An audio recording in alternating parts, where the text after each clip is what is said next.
काय बहाणं गेलं का काय तो बिघडला का काय तुला देव घेऊ काय कळते का नाही. गंध उघडताना काय त्यांचं चित्त जागेवर नसतं. वारकरी 12 ठिकाणी गंध लावतात. 12 ठिकाणी गंध लावताना 12 वेळा तरी रामकृष्ण हरी मुख नाही म्हणा. वरचा आवाज कमी ठेवा मॉनिटरचा आवाज. 12 वेळा रामकृष्ण हरी नाही, त्याला 12 भाऊकीचीच नाव आठवतात. गंध उघडता असे मनाला बोलतो, काय करतो बाबा, हे भाऊकीले व्यक्तात त्या भावकीनं आपल्याला उघडू मारलो. लोकाला काय नाव ठेवतं, आपलंच नशीब फुटतं. नशीब हित असू ना लगेच तिथं गंध, म्हणजे जिथं गंध तिथं तसाच गप्पा. संसारात पुरी बेकारी झाली, पोरग धावतय, बायको उलट बोलती, कुठंच काय रस राहिला नाही. असं वाटतंय फाशी घेऊ. अंगलाच गळ्याला टिकला. हाय गावात सप्ताह जायचं कीर्तनाला, येत्यात महाराज आरडत्यात मोरुस्तोर. आपल्याला काय ह्या कानाने ऐकायचं, ह्या कानानं सोडून द्यायचं. अरे मेलो ना आम्ही 2 तास आरडलो. संसारात बी पुरी बेकारी झाली, पोराचं वय 35 झाले, त्याचं बी लग्न जमाना.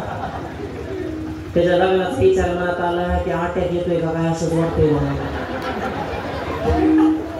त्याला ते मजदी मीच्या डेटापासून सांगतोय काम कर, पण आपलं कोण ऐकत आहे तेव्हा. त्याच्या लग्नाचा विचार आला की रात्रभर ह्या कुशी व्हावा लागतं, तरी सुद्धा झोप येत नाही. कोरल्या भावानं बांध कोरलाय, कुस्ती खेळावं म्हणलं तर दंडात जोर नाही, आणि कोर्टाची पायरी चढावतो मनगटात ताकद राहिली नाही. आपलं तर डोकंच झालं ना बुवा. अरे काय गंधन काय तारा चित्त नाही ना.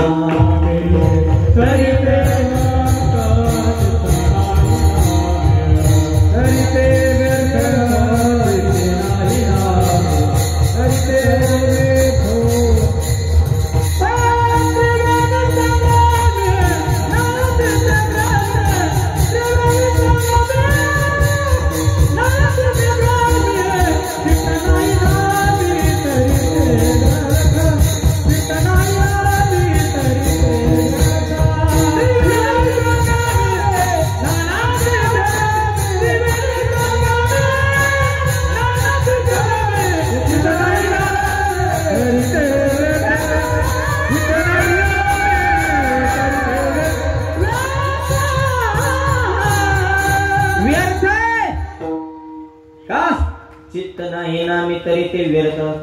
नाम चिंतन चालू, पण त्याच्यावर जर चित्त नसेल तर काय. परमार्थ चित्तावर आहे माझा, आणि चित्त हे निर्मळ असावं. चित्ती नाही आस पांडुरंग दास भगवंत त्यांचा दास्यत्व करतो. आशा नसावी चित्तामध्ये. नामदेवरांच्या बाबतीत आणखी एक सिद्धांत सांगतो, चित्ती नाही आस, ह्याच्यावर लक्ष दे. गाव आहे आजच्या अभंगाचा. नामदेवरांच्या लग्न वगैरे झालं नेमकं. लग्नाची देवाने जमिवलं, नामदेवाचं बी लग्न होत नव्हतं. सध्या लग्नाचं लय अवघड झालंय. तुम्हाला खरं सांगतो, मी जमिनीची एजंट बघितले, गाड्यांचे एजंट बघितले. आता एक नवीन एजंट जन्माला आले.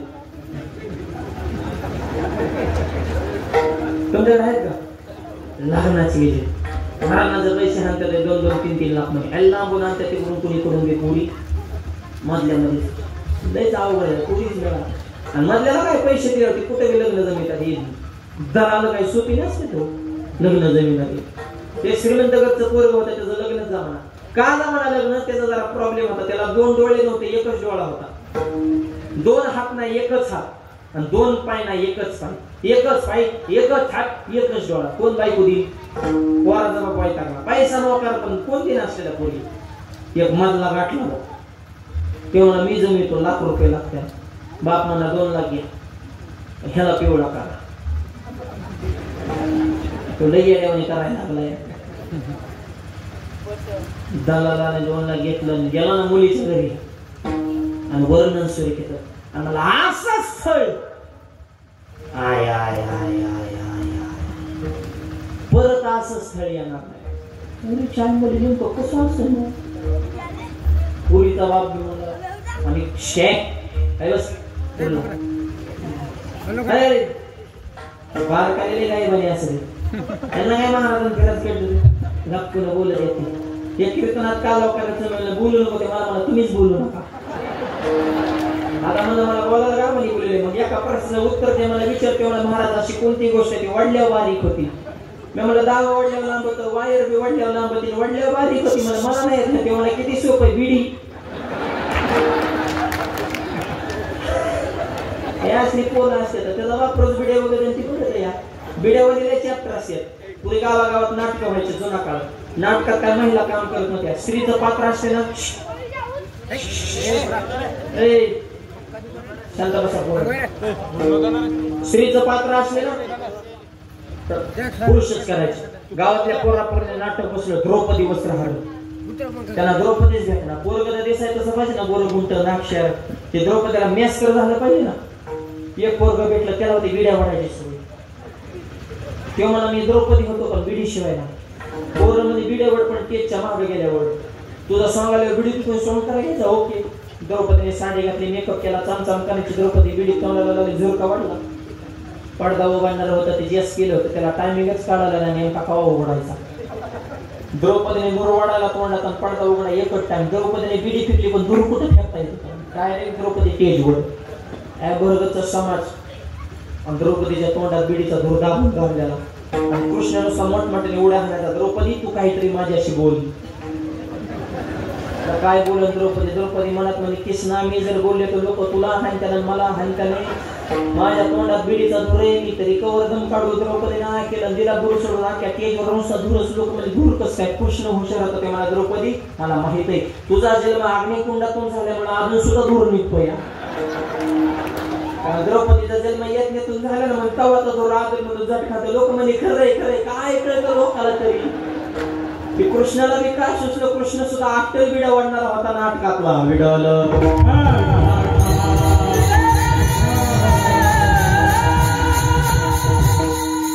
एकच डोळा, एकच हात आणि एकच पाय. कोण पोरगी देईन म्हणल्याने 2 ला घेतलं गेला पुरीच्या घरी. मला असं स्थळ नाव काढू नका. मुलगा इतका हुशार. मुलाची दृष्टी ही दूरदृष्टी. आता दूरदृष्टी म्हणजे त्याला जवळचं दिसतच नव्हतं ना. एकच डोळा होता, ते पुढचंच बघायचं लांबचं. दूरदृष्टी. आणि व्यवहार ज्ञानात इतका हुशार. एक हाती कारभार, दुसरा हातच नव्हता त्याला. आणि मुलगा इतका जिद्दी. एकदा पुढे टाकलेलं पाऊल मागच घेत नाही. लग्नच होत ती जमीन लग्न मागले या असते झाले. लग्नाचं आता मधले काय कुठं वाटवलं करते त्याच्यामुळे मुलींना एक सांगतो. मुलगा पाहायला आला ना तुम्ही घाबरायचं नाही. त्याला काय प्रश्न विचारायचे तेवढं विचारून देतात. त्याचं झालं म्हणायचं तुझं झालं का, आता माझी पाळी. त्याला बसवायचा पाठाव, तुम्ही बसायचं खुर्ची, त्याला कुकू लावायचं मस्त पैकी. त्याला काय घ्यायचंय तेव्हा. तुम्ही त्याला प्रश्न विचारायचा. देव देश धर्म संस्कृती आचार विचार ज्ञानोबा तुकोबा शिवाजी महाराज संभाजी महाराज स्वामी विवेकानंद महापुरुष राष्ट्रपुरुष देशाविषयी तुला स्वाभिमान आहे का? आहे. मग बस. दुसरा प्रश्न. दारू मावा गुटखा गांजा जुगार भटका झटका चटका काय व्यसन आहे का?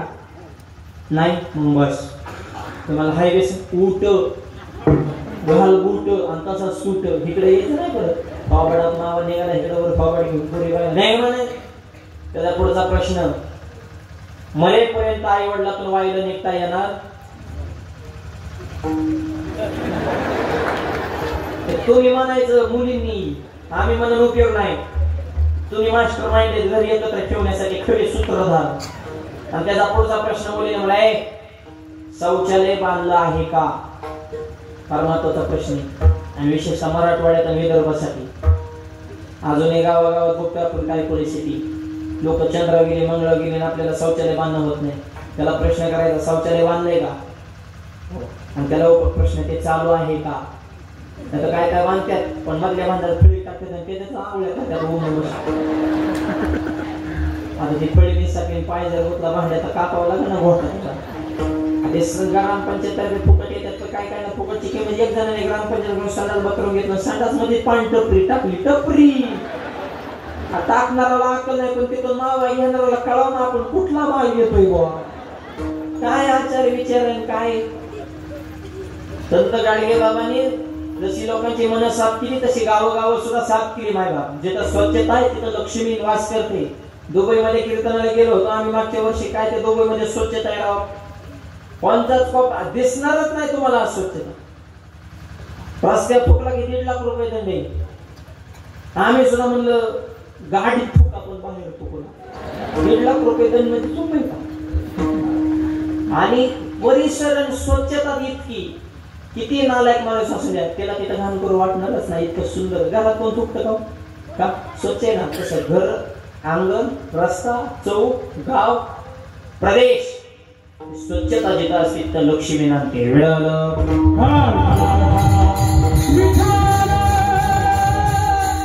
नामदेवांचं लग्न जमत नव्हतं, देवानं जमवलं. लग्न झाल्यावर आता संसार तर करावं लागेल ना, पोटापुरतं काम तर करावं लागेल ना. पोटापुरते काम परी आगत्य तो राम.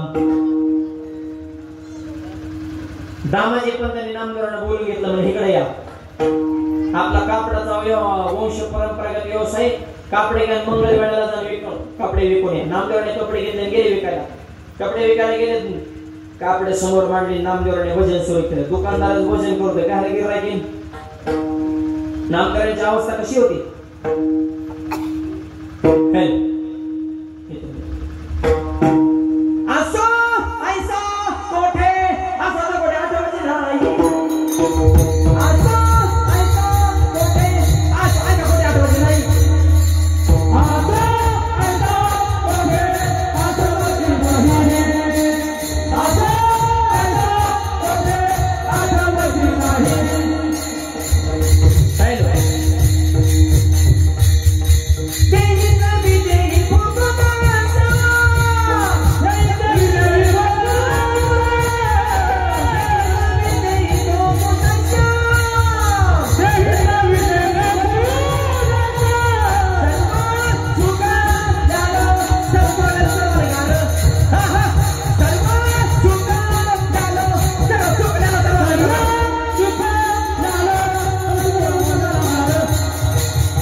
नाही देहीचं वेळे हे भोगवत दोऱ्यावाल्याने तरच दिला गेला, काय कळालं.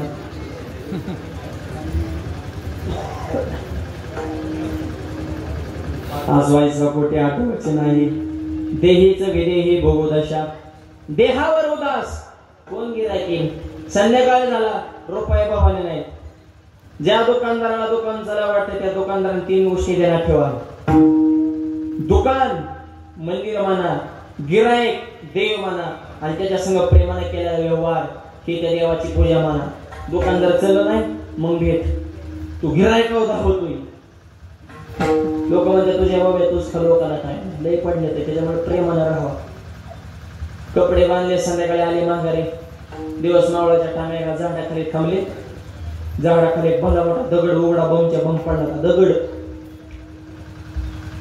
नामदेवाने त्या दगडाला बोलायला सुरुवात केली, जय हरी दगडोबा. आणि त्या दगडाच्या बाजूने नामदेव महाराज बोलायचे बरं का. ऐसा ज्याचा अनुभव विश्वदेव सत्य विठ्ठल जडी स्थळी भरला ठाव नाही वर. दगडात सुद्धा त्यांना देव दिसत होता. आणि साधूचा अंतकरण नामदेवाच्या दगडाला म्हणतात, एवढे थंडीचा दिवस आहे, कपडे घातले नाहीत काय नाही, थंडी वाजत नाही का. दगड म्हणला मस्त थंडी वाजते, पण गरीबाला कोण कपडे देतो. नामदेवरा मला मी देणार, पैसे द्या 8 दिवसांनी. पैशाला जामीन शेजारचा दगड धोंडबा, तो दगडोबा आणि शेजारचा धोंडबा, सगळे कापडे त्या दगडाला गुंडाळले. आले माघारी. दामाजी पंत म्हणले नामदेवराय कपडे विकले, पैसे 8 दिवसांनी, जामीन धोंडबा. दामाजी पंताला काय माहिती दगड आहे, त्याला असं नाही का माणूस. 8 दिवसानंतर दामाजी पंत म्हणले पैसे आले नाहीत, जामीन कोणी त्याला घेऊन या. गेले नामदेवरा प्रत्येक दगडाला. आता जी कपडे गुंडाळी होती ती लोकांनी चोरून नेली. दगड उघडा बघून शेजारचा दगड धोंडबा. नामदेवरा मध्ये माझ्या वडिलांपर्यंत तुम्हाला यावं लागलं. मला मोठा दगड लुटलीत आणला, देवघरात फोडला. दामाजी पंत आले म्हणजे कुठे जामीन, हे काय इथे. नामदेवरांचा हात त्या दगडाला लागला, ते दगड अख्खा सोन्याचा झाला, सगळा सुवर्णमय. आणि मग दामाजी पंत म्हणजे हे जामीन आहे का. नामदेवरांच्या आई म्हणजे नामा मग जामीनच ठेवून घ्या आपल्याला. नामदेवरा म्हणजे आई ठेवायला आणलं नाही ग, आपले पैसे आले की मोकळा करावा लागल. तवर बातमी व्हायरल झाली. आता ज्याच्या रानाला दगड होता त्याला कळाला आपल्या रानातले दगड सोन्याचे होते. ती कुठे दम काढीत असतं का. की धोत्राचा फसा धरूनच भांडण करा. माझ्या रांगला दगड चोरी केला. नामदेवराव म्हणजे बस तुला चोरीचा प्रश्न नाही, माझे गुतले 1000 रुपये देईन तुझा सोन्याचा घेऊन जा. ते म्हणला एवढा परवडा जेवढा 1000च द्यायचा आणि एवढा मोठा घ्यायचा. दिला 1000. आता ही मरणाचं पापी त्याचा हात दगडाला लागला, दगड ओरिजिनल झाला. नामदेवराय आता मी काय करू. नामदेवराय मला गळ्यात बांधून इरीत पुढे आला. मला काय सांगतो बाबा, माझे पैसे आले, माझा विषय संपला. त्याला सिंदूर खापून त्याची रोज पूजा कर, आता माझा विषय संपला. अख्खा दगड सोन्याचा झाला, पण घेतला का चित्ते नाही. म्हणून त्याचा पांडुरंग दास नुसता दास होत नाही, नुसता दास होत नाही तर भक्ताच्या घरी राहतो, न सांगता काम करतो दुसऱ्याच्या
दुसऱ्या चरणामध्ये वगैरे सांगतात. असे भक्ताचे घरी कामे न सांगता करी, न सांगता काम करतो देव. पैसे देऊन माणसं काम नाही मिळत, मिळत आहे का मग काय देत. एका पोराला काही शेठ इकडे 50,000 रुपये महिना ठरला. शेठने सांगितलं त्या पोराला माझी सगळी कामं तुला नीट करायला लागतील. मला नीटच करतो काम, पण माझ्या 2 अटी तुम्हाला मान्य करावं लागतं. काय माझी पहिली अट, मला झोपीतून उठलं की जेवायला लागतं म्हणजे दिलं. आणि दुसरी अट, मला जेवलं की झोपावं लागतं. तुला इतका हाणला पाहिजे, उठलं की गिळीतून गिळलं की मुरसतो. काम काय स्वप्नात करणार आहे का? म्हणजे नुसतं लाबाडतच ना. पैसे देऊन माणसं काम करणार, देव फुकट काम करतो. आणि कुठं काम केलंय?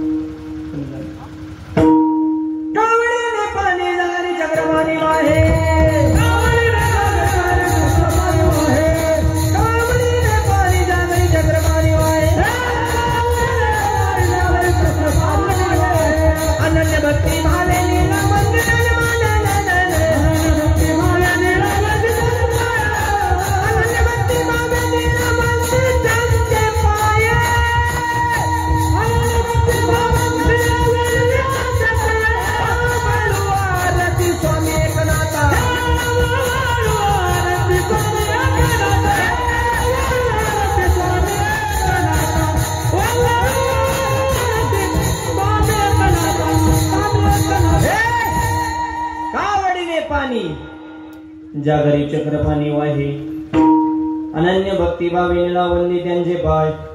नाथ महाराजांच्या घरी देव अजून हे काम करतात. कस काय?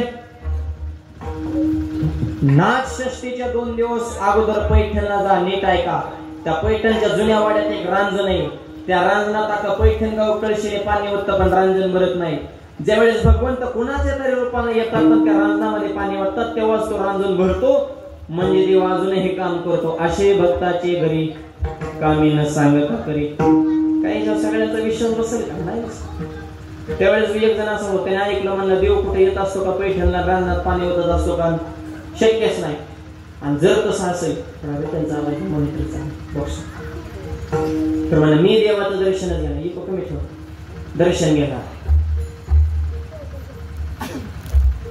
रांजण जिथे तिथं खुर्ची टाकूनच बसला. मला ज्याच्या हातून रांजण भरण तो देव आहे ना.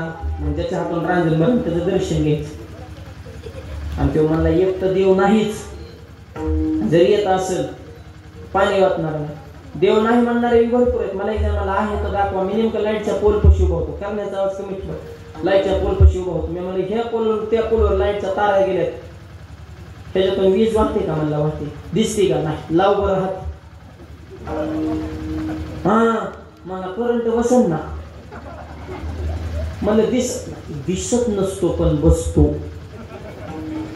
हे सुद्धा तसं दिसत नाही पण मला म्हणतात दुधात तूप आहे का? दुधात तूप आहे का? दिसतंय का? कधी दिसत? म्हणतो नवनीता तैशी गे आनंदा पाया व्यर्थगता सांडी मागे. दुधात तूप आहे मंथन करावं लागेल. लाकडात आग्ने आहे घर्षण करावं लागेल. जगात देव आहे भक्ती करावं लागेल. विडवलं.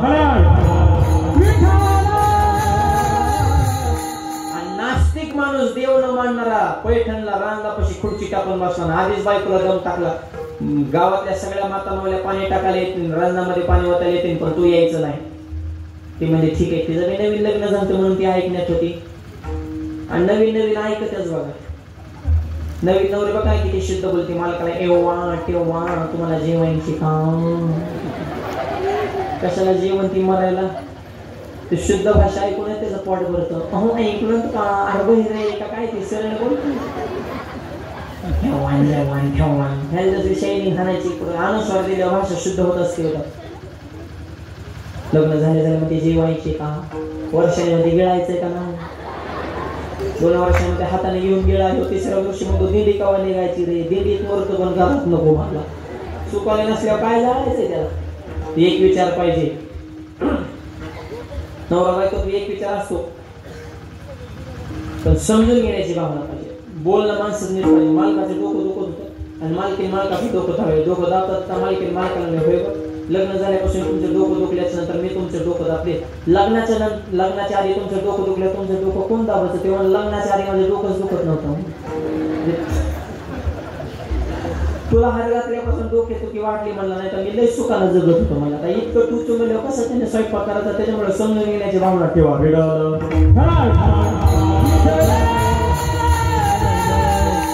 रांजणापाशी खुर्ची टाकून बसलं. ज्याच्या हातून रांजण भरण तो देव. पैठणला अजूनही ती पत्ता का रांजणात पाणी वाटायची. आणि देव दरवर्षी ती परंपरेनुसार पाणी वाटतात. कामी न सांगता तरी ह्याच्यावर सांगतोय. देवाला टेन्शन आलं का? तिची खुर्ची टाकून बसले त्याला दर्शन तर द्यायचं नाही आणि रांजणात पाणी वाटायचं. काय करायचं? देव येऊ चतुरातो शिरोमणी गुण लावण्याची खाली मोकळा जगळा म्हणे धन्य तुझे विठो. देवाने विठ्ठल उडी टाकली. जी खुर्ची टाकून बसले त्याच्या बायकोचं रूप धारण केलं. देव रांगेला लागले. बायकोचं रूप का धारण केलं? बायको सोडून देवाने कोणाचं जरी रूप घेतलं असतं तरी त्याने दर्शन घेतलं असतं. बायकोचं दर्शन घेईन काय? आणि ते माणसात घरी मस्त लोटांगण घाली ओम नमः शिवाय पण माणसात कुठे जमत असतं. याला म्हणायचं देव. देव लागले बारेला आणि ह्याने खुर्चीतून बघितलं. म्हणलं येऊ नको म्हणलं तरी आपलं गबाळ आलेलं दिसते ना. म्हणलं त्याला म्हणलं होतं येऊ नको. कस काय आलंय का नाही? देव हळूहळू हळूहळू लाजत मुरडत पदर काय कुंकू काय डोक्यावर कळशीन त्याच्यात आंब्याची पानांवर नारळून देवाला काय लीला करायच्या नाटकं करायची. चापवत चुपवत असं बघत तिकडं हळूहळू हळूहळू देव पुढे आले. ते बावलंच बायकोला बघत देवाने पाणी ओतलं. रांजणात रांजण भरला. देव गेले निघून. देव म्हणला कशाचं काय? माझ्या बायकोच्या हातून रांजण भरलं म्हणजे ती झाली देवी मी झालो. जोपर्यंत देव तिथे तोपर्यंत त्याच्या मनाची ती अवस्था. देव निघून गेल्या परत डोक्यात गणगण सुरू. बायकोला येऊ नको म्हणले तरी कसं काय आले? परत परत घरी गेला. बायकोला म्हणला माझ्या शब्दाच्या बाहेर तू कसं काय गेले? ते म्हणजे मी अजून पाणी वाटायला आलेच नाही. मग ह्याच्या लक्षात आलं ते आपलं गबाळ नव्हतं, ती जगाचं गबाळ होतं. देव आले, पाणी ओतलं, निघून गेले, दर्शन सुद्धा दिलं नाही, परंपरा अखंड ठेवली. याला म्हणायचं असे भक्ताचे घरी कामी न सांगता तरी. 2 चरणाचा भावार्थ तुमच्या पुढे सांगितलेला आहे. राहिलेल्या चरणाचा भावार्थ उर्वरित वेळेमध्ये टाकू. हाताना टाळी, मुखांना सगळ्यांनी मोठ्या प्रमाणात भजन करायचं आहे. हार घालण्यासाठी सगळ्यांनी टाळ्या हात वर करायचे. आता नाही थांबा सांगतो. आणि 2-3 तरुण मुलांनी उभा राहून मोबाईल मध्ये व्हिडिओ शूटिंग करा आणि कीर्तन संपले सोशल मीडियावर सगळीकडे टाळ्याची क्लिप पाठवून त्याच्या खाल्ल्या श्री क्षेत्र शेगाव पेन तालुका